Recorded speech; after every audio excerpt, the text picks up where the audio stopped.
여러분 안녕하세요. 오늘은 교과서 104쪽에 있는 건축물 여행에 대해서 확인하도록 하겠습니다. 우리나라에도 다양한 건축물들이 있습니다. 실제로 관광지로 이용이 되고 있는 건축물들도 있죠. 현대식 건축물로는 가장 대표적으로 제2롯데월드. 그리고 옛날 건축물로는 대표적인 게 서울에 말하면 경복궁과 관련된 여러 궁전들. 궁전이라고 하기엔 좀 뭐하고 옛날 건물들. 그리고 실제 이제 건물만 가지고도 보자면 예를 들어서 우리 광주에도 유명한 건물이 있어요. 정확하게 기억은 나진 않는데 조선대학교의 본관 건물이 어떤 기록으로 등재되어 있다라고 되어 있었거든요. 가장 어떤 단일 건축물로는 가장 길다라고 했던가? 그 아시아에서. 다양한 측면을 가지고 있는데 이제 정확한 것까지는 제가 기억이 잘 안 나서요.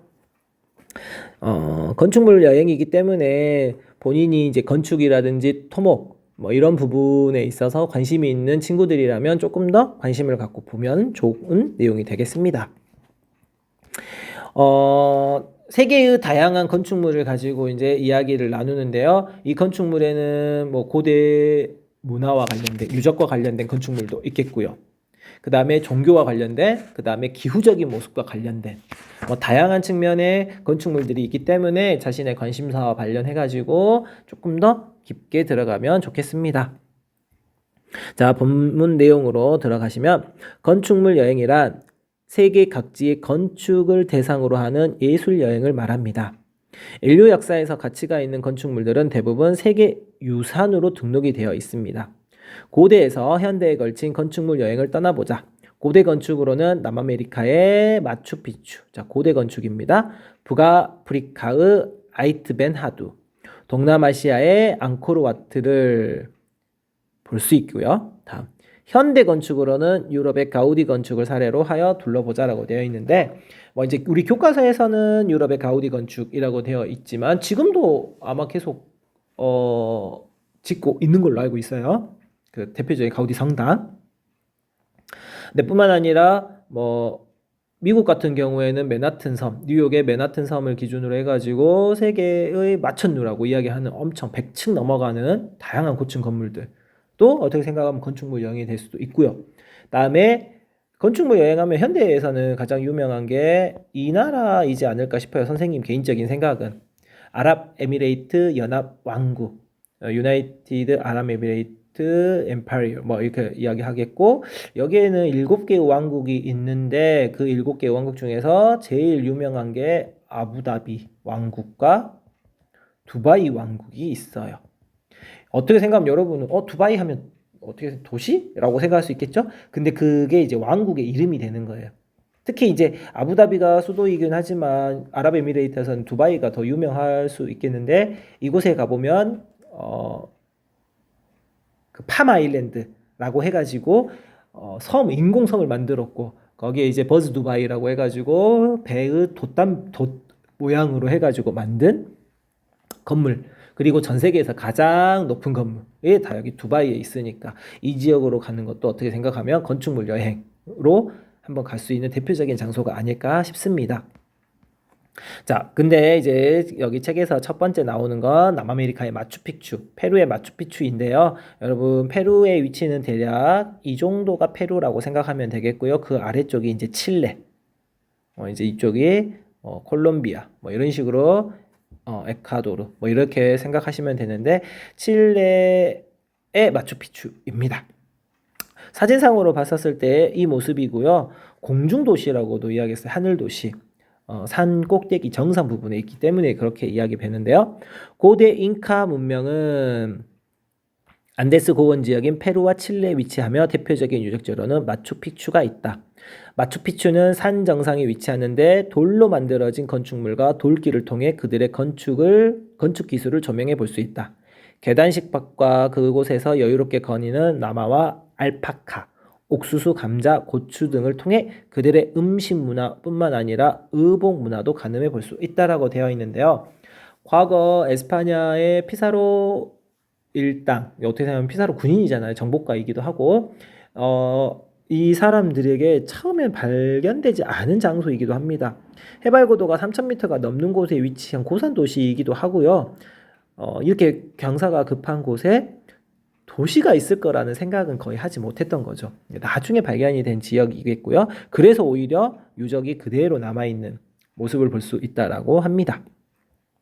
다음에 모로코의 아이트 벤 하두라고 되어 있는데요. 모로코 같은 경우는 북아프리카 지역에 위치하고요. 가장 왼쪽에 있는 나라가 모로코입니다. 이제 모로코에서 바로 이제 지브롤터 해협을 건너게 되면 에스파냐와 연결이 되는 지역인데요. 자, 이 지역입니다. 아이트 벤 하두의 크사르는 북아프리카 모로코에 있다라고 되어 있습니다. 유네스코에 등록된 세계유산으로 영화 글래디에이터의 촬영지이기도 합니다. 흙으로 만들어졌다라는 소리는 주변에서 구할 수 있는 재료가 흙이었다라는 의미가 되는 것이고요. 사막과 어우러진 모습은 자연과 닮았습니다. 외적 방어를 위해 가옥은 다닥다닥 붙어있고 골목은 매우 좁다. 창문은 뜨거운 햇볕과 건조한 기후 환경을 반영하여 작다. 이러한 건축은 고립된 지역의 방어와 자연 환경을 반영한 것이다 라고 되어 있는데요. 조금 더 설명을 해드릴게요. 자, 이 지역에서 외적 방어를 위해 가닥다닥 붙어 있다라고 되어 있는데요. 외적 방어뿐만 아니라 이 지역은 건조한 사막 지역입니다. 사막 지역에서는요, 그늘 속으로 들어가면 시원함을 느낄 수 있어요. 왜냐하면 건조하기 때문에. 그리고 매우 덥죠. 그래서 낮에 매우 덥고 건조할 때 시원함을 느끼기 위해서라면 그늘을 만들어야 합니다. 자, 그늘을 만들기 위해서 나무가 있으면 좋긴 하지만 이 지역은 나무가 자랄 수 있는 환경은 아니기 때문에 사람들이 살고 있는 집을 가깝게 붙이면서 골목이 좁아질 수밖에 없겠죠. 그러면 그늘이 잘 생기기 때문에. 그래서 외적 방어라는 이유와 자연적인 이유가 합쳐져서 만들어진 것이겠고요. 창문은 뜨거운 햇볕과 건조한 기후 환경을 반영하여 작다. 창문은 작거나 아니면 없는 경우도 존재하고요. 여기에 지붕 같은 경우에는 평평한 모습. 실제 여러분 밑에 있는 사진을 보시면 지붕이 어떻게 나타난다? 평평한. 우리나라의 일반적인 지붕은 이렇게 기와집이든 초가집이든 이런 식으로 나타나는 건데 여기는 그냥 지붕이 평평하죠. 그 이유는 비가 내리지 않기 때문이라는 걸 여러분이 조금 더 기억해 주시면 좋겠습니다. 참고로 여기 크사르는 흙을 높게 쌓아 올려 지은 건물이 모여있는 사하라인들의 전통 주거지를 보고 크사르라고 표현을 한다고 합니다. 다음은 캄보디아의 앙코르와트 사원인데요. 여기 지금 보이는 모습이 앙코르와트 사원입니다. 자, 캄보디아라는 나라에 존재하고 있고요. 캄보디아는 전 시간에 배웠던 종교, 전전 시간이 되겠죠? 종교와 관련해서 이야기를 하자면 불교 관련된 국가입니다. 실제로 여러분 여기에 존재하고 있는 동남아시아 국가 중에 인도, 차이나, 반도라고 하거든요. 여기가 인도, 그리고 여기가 중국, 차이나. 그래서 인도, 차이나 사이에 있는 반도, 삼면이 바다로 둘러싸여 있는 인도, 차이나, 반도에 있는 5개 나라가 있어요. 대표적으로 베트남, 미얀마, 라오스, 캄보디아, 그리고 타이. 자, 이렇게 있었을 때 여기에 있는 이 4개의 나라는 불교 국가 라고 표현을 하시고요. 이 베트남 같은 경우에는 이제 종교가 조금 섞여 있기도 하고요. 과거 공산 세력이 있었기 때문에 조금 이제 뭐라고 말하기 힘들기도 한데 공산 세력에서는 종교를 인정을 하진 않겠고요. 그 다음에 공산 세력이 받기 전에는 베트남이 프랑스의 식민 지배를 받기도 했었습니다. 그래서 의외로 카톨릭의 영향을 많이 받기도 한 국가가 바로 베트남. 그래서 일반적으로 여기 4나라 정도 불교 국가다라고 생각하시면 되겠고요. 캄보디아의 앙코르와트 사원입니다. 참고 여기에서 만들어진 이 앙코르와트 사원은요, 라테라이트라고 하는 흙으로 만들어졌는데 이 라테라이트 흙은 식생이 없어지면 딱딱한 벽돌, 그래서 딱딱한 벽돌이라고 생각하시면 돼요. 딱딱한 벽돌. 그래서 흙인데 이게 수분이 사라지면서 완전 단단한 벽돌로 되면서 무너지지 않고 이렇게 오랜 시간 동안 비가 많이 내리는 지역임에도 불구하고 흙으로 만들었는데 무너지지도 않았다라고 합니다. 자, 한번 내용을 보시겠습니다. 캄보디아에서는 열대 우림 속에 사라져간 고대 건축물의 흔적을 볼 수 있다. 자, 열대 우림이에요. 덥고 비가 많이 내리는 지역인데 그대로 존재하고 있습니다. 울창한 밀림 속에서는 돌로 쌓은 각기 독특한 모습의 수많은 사원을 만날 수 있고 높게 치솟은 사원에는 신에게 다가가고자 하는 바람을 엿볼 수 있다. 여기서 말하는 돌이라는 것은 흙돌이라고 생각합니다. 흙벽돌. 크메르 제국의 왕과 왕족은 사람이 죽으면 그가 믿던 신과 합일된다는 신앙 때문에 자신과 합일할 신의 사원을 건립하는 풍습이 있었다. 앙코르와트의 독특한 미술적 건축 양식은 인도의 영향을 받기도 하였지만 커다란 뱀, 창문이나 기둥의 장식 조각 등의 건물의 형태나 석조 장식의 모든 면에서 크메르 제국의 독자적인 양식을 찾아볼 수 있다라고 되어 있습니다.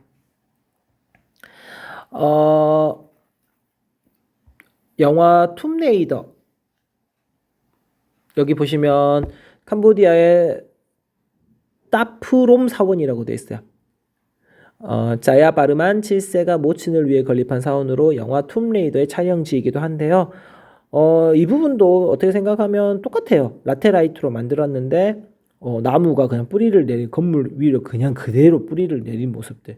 여기에 이제 영화 등장인물이 딱 등장한 거겠죠. 그리고 캄보디아의 바이온 사원, 신들이 사는 천상 세계를 표현한 사원이라고 이렇게 표현을 하기도 하는데 캄보디아도 불교 국가이기 때문에 거의 대부분이 불교와 관련된 유적이다라고 생각을 하시면 좋습니다. 다음 페이지로 넘어가시면 마지막으로 이제 현대의 건축 여행입니다. 가장 대표적인 게 에스파냐의 가우디 건축 여행이라고 해서 건축 쪽으로 진로를 희망하는 친구들이라면 가우디라는 유명한 건축가를 생각할 수 있겠습니다. 에스파냐 여기 이 이베리아 반도에 여기 포르투갈을 제외한 나머지 지역이 에스파냐가 되겠고요. 여기 지금 빨간색으로 체크된 지역은 거의 바르셀로나 근처라고 생각하시면 됩니다. 에스파냐의 바르셀로나 현대 건축의 거장인 가우디의 건축물을 만날 수 있다. 가우디 건축물의 모습은 건축물이기보다는 조각처럼 보인다. 그는 자연에서 영감을 얻어 건축물에 곡선을 많이 사용하였다. 섬세하면서도 강렬한 색상의 장식으로 단장한 건물은 보이는 이의 눈을 끌만하다. 자, 여기 보시면 여기 1번, 2번 사진을 보시면 에스파냐의 바르셀로나에는 카사바요트, 그다음에 카사바요트의 지붕 이런 모습들도 볼 수 있어요. 여기 빨간색, 파란색, 초록색 그리고 건물이 반듯반듯한 게 아니라 막 이렇게 울퉁불퉁. 이 아래쪽에 있는 사진도 보면은 이렇게 울퉁불퉁한 모습들. 공동주택의 모델을 제시한 까사밀라. 참고예요. 에스파냐어로 까사가 집이라는 의미라고 해요. 그래서 이제 우리 주변에서도 예를 들어 까사미야 이런 식으로 브랜드가 있잖아요. 그 까사는 집을 의미하는 거예요. 까사밀라는 아파트이죠. 우리식으로 말하면 아파트. 한쪽에서 보면 자연스럽게 일렁이는 파도 같고 여기 보세요. 이런 식으로. 정면에서 보면 암벽을 깎아놓은 듯하다. 구엘공원의 콜로네이드 홀과 기둥이 늘어선 길은 아늑하면서도 인간의 정을 느낄 수 있는 푸근한 공간이다. 이들 건물의 곳곳에서 용이 꿈틀거리는 형상을 느낄 수 있다. 100년이 넘게 공사 중인 사그라다 파밀리아 성당은 역작으로 평가받고 있으며 2026년 완공 예정이다. 이 건축물들은 세계유산으로 등록이 되어 있다라고 되어 있습니다. 100년이 넘게 공사 중인 사그라다 파밀리아 성당. 여러분이 꼭 한번 인터넷에 쳐서 확인을 해보시면 좋겠고요. 에스파냐의 구엘 공원 입구. 여기 보시면은 공원도 이렇게 건물이 이렇게 어때요? 울퉁불퉁하면서 우리나라의 그냥 건물 반듯 이런 식의 건물이 아닌 거죠. 그리고 광장으로 이어지는 경사진 통로 기둥들도 보시면 엄청 자연스럽게 그리고 어떻게 생각하면 누가 그냥 대충 만들었는 이런 모습들까지도 확인할 수 있는 게 바로 이 공간이 되겠습니다. 아래쪽에 보시면 세계의 건축물 알아보기라고 되어 있는데요. 세계 곳곳에 분포하는 건축물 여행지 한 번씩 여러분이 생각을 해보면 좋겠어요. 아까 이야기했던 것처럼 선생님은 두바이 같은데 가가지고 버즈 칼알리파 세계에서 가장 높은 건물도 보고 싶고요. 아니면은 건축물이기 때문에 건축과 관련된 다양한 건물들 보는 것도 괜찮아요. 피사의 사탑 같은 경우도 건축물로 가장 대표적인 얘가 될 수 있겠고요. 그다음에 건물을 이야기하자면 뭐 다양한 건물들이 있긴 하겠지만 우리나라에서는 궁궐이 가장 대표적인 건축물 뭐 이렇게 표현을 할 수 있겠죠. 뭐 종묘 같은 경우나 경복궁이나 뭐 이런 부분들도 생각하면 되겠고 수원 화성 같은 경우도 어떻게 생각하면 건축물이잖아요. 세계문화유산으로 등록이 되어 있는. 한 번씩 생각해 보면 좋겠고요. 여기에서 볼 수 있는 건축물의 특성과 매력을 조사해서 여러분도 한번 발표할 수 있는 그런 능력을 갖추었으면 좋겠습니다. 그래서 오늘 이 시간에는 여기까지 확인을 하겠고요. 다음 시간에는 교과서 107쪽에 있는 음식 여행으로 넘어가도록 하겠습니다. 음식 여행은 어떻게 생각하면 우리가 여행 갔을 때 가장 즐기고 싶은 혹은 경험하고 싶은 내용이 바로 음식 여행이기 때문에 여러분 조금은 더 편하게 재밌게 즐겼으면 합니다. 자, 이상으로 오늘 수업은 마치도록 하겠습니다. 수고 많으셨습니다.